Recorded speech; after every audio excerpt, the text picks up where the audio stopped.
Hi. Hi. We're in your home. Yeah, we're at home. Back working from home. So, when we went to Deutsch Tech last, we stripped the engine down. John stripped the engine down. We sent the cylinder head away to be pressure tested and skimmed. We sent the cam cover away to Reflex to be painted. All going well. The head was rubbish. That's fine. There's a company called Auto Tech that have got reconditioned heads, pretty well priced, and there's a surcharge to sending them back. It's not actually cost that much to change for a recon head. So when I say new, it's recon, but when you see it, it's new. So it's arrived. Open it up. Well, firstly, what are those? Mats in the bags. So as you can see, I've had this out already. There's a little bit of oil. So what I'll do is, if you take the plastic, perfect. Oosh. So new head, new cam, everything's there ready to bolt on. We wanted it to be as original looking as possible. So drop this off with Johnny at Reflex. They've fully prepped it, sanded it, masked it, gloss black, just so it keeps that original. I think it goes this way. Volvo's facing the wrong way for you, but Oosh. coupled with the red block, it's going to give it that nice OEM look in the engine bay, along with really cool custom made manifold, turbo in place, obviously the pedal box cylinders and stuff like that. Just give it that nice OEM vibe in the engine bay. That looks awesome. Yeah, it looks cool, doesn't it? Really pleased with that. Yeah, so a big shout out to Reflex because they turned that around in a week. Thanks, Johnny. He even delivered it home, so that was nice. And also the really good service. I think it was Auto Tech. Sorry. Yeah, Auto Tech. That got delivered the next day. So we'll get this dropped off at Deutsch Tech, and I can't be there because I'm working from home. So we'll get some footage from Deutsch Tech that they'll film of John putting it all back together, which I guess you'll probably cut to now and see where it's at. Thanks.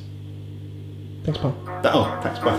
And tell me what you want. This time I won't take it to the heart, 'cause I know we won't make it out. I've heard it all before. Yeah, tell me what you want. Let me hear that I'm the only one. You know that we won't make it out.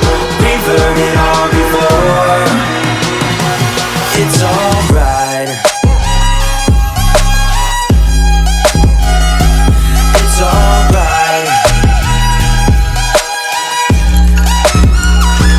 It's alright. It's alright.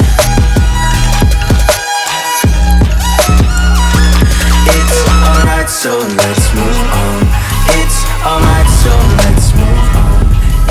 There's a few differences that from this kind of pedal box to one that you usually find in your standard road car. First of all is it has two brake systems rather than one. So it'll have one for the front brakes, one for the rear brakes. Both need to be bled at the same time due to this now having a bias bar. There is no cylinder for the throttle because it doesn't need one. But on this we will be using a cable system rather than a fly-by-wire. It's a lot easier to program in. On this we will be using a 2 cable system. So you'll have a nice and tight cable that as soon as you touch your pedal, it'll open the butterfly on the body. Should that ever snap, you'll have another cable that's got a little bit of slack on it that will give you about 50% throttle to get you home. It's quite good on this because you can adjust where the pedal sits. So as I move this, if you film the pedal box there, you'll see the pedal moving as I move that. So the reason for this is, as these kind of pedal boxes tend to go in race cars, a lot of drivers like to heel toe. So if you have a brake pedal that is level or just proud of the throttle pedal, as soon as he hits that brake pedal, he can hit the throttle pedal at the same time, rather than having it massively far forward or massively further back like that. As soon as that pedal is hit, it's got the same on the throttle as well.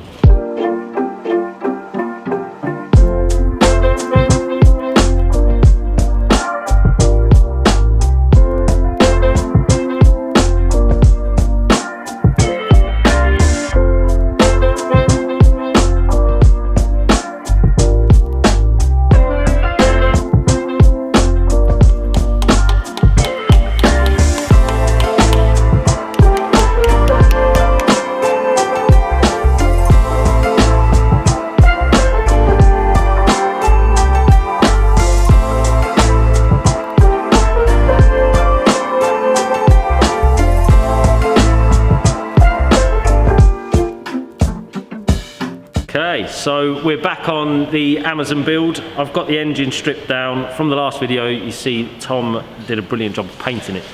So now I've got the engine upside down, got it stripped down to check the bearings, make sure everything is good in there. Then I'll reattach the oil pump, get everything built up on the bottom, spin it back over, get the head on. Now, last time we were here, we had the head removed and got it sent off to be checked. Unfortunately, it was that perished, it was beyond repair, so we've got a new one.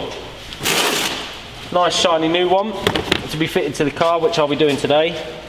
It's in much better condition. The old one had no antifreeze in it and it had corroded all around the water jackets, and yeah, it wasn't beyond repair. It could be repaired, but it was more expensive to repair it than it was to buy this.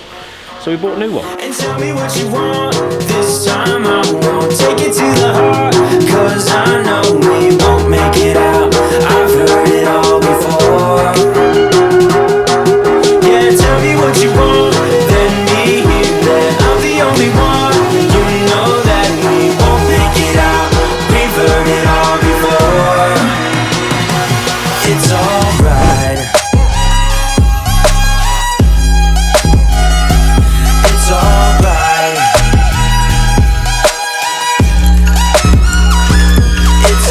Okie dokie.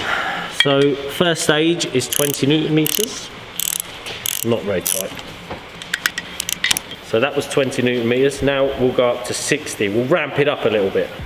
So although this is 60 Newton meters, currently it's not particularly tight because a standard wheel on a car is usually from 110 to 140 dependent on the vehicle, around that. So obviously at 60 Newton meters it's not crazy tight, but after this we then go to degrees, so we're going to do 90 degrees.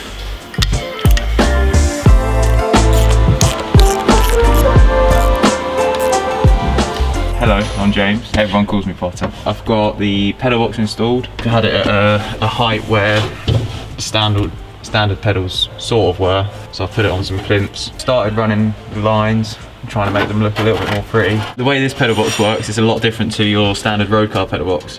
Whereas on your road car you'll have one master cylinder doing all 4 brake corners. We've got 2 master cylinders doing the front system and the rear system. So they are 2 separate systems. So you'll bleed it rather than a corner at a time, a side at a time. So right hand side, left hand side. Brake line's going to run out of the master cylinder, up the bulkhead to a T where it's going to split off to each corner, and then we'll run another one to the rear of the car.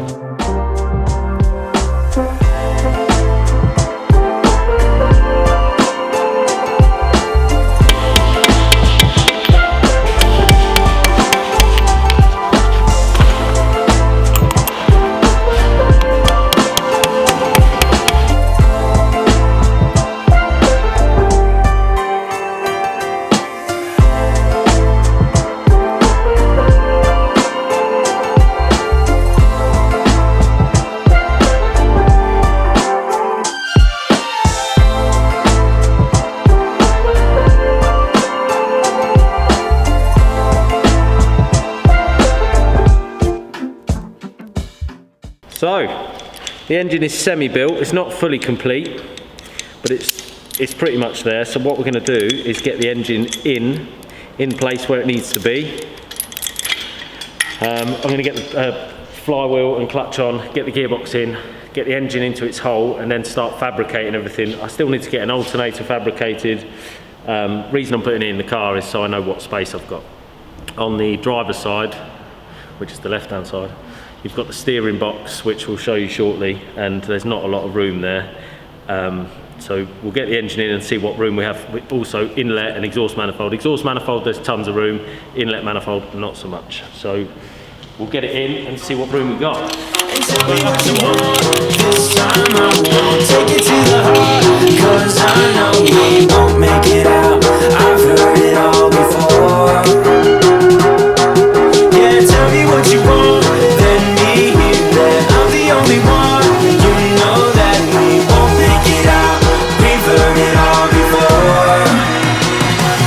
It's all. So this is the flywheel. very posh, lightened one. Look at that. Isn't that pretty, eh? Whoa. Pretty. So that is the flywheel. And the clutch. This was dragged from the bottom of the sea. And this one is a Sachs clutch. As you can see, 6 paddle. Oh, well done, Tom. It's alright. It's alright.